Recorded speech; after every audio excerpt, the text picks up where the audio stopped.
In this video I'm gonna show you how to use ChatGPT instead of Siri on iPhone.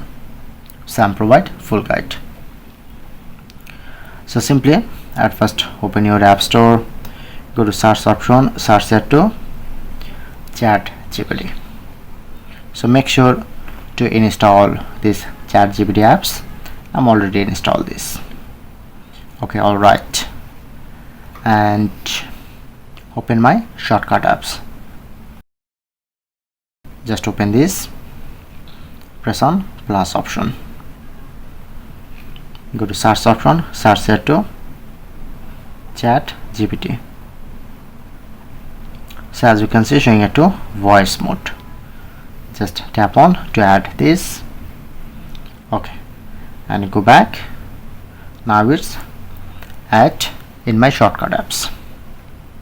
So go back like I'm using to action button. So this is my action button. So at first open settings, press on to action button. So you just select to shortcut apps, okay, and tap on to select voice mode. I'm recently create this, just select this.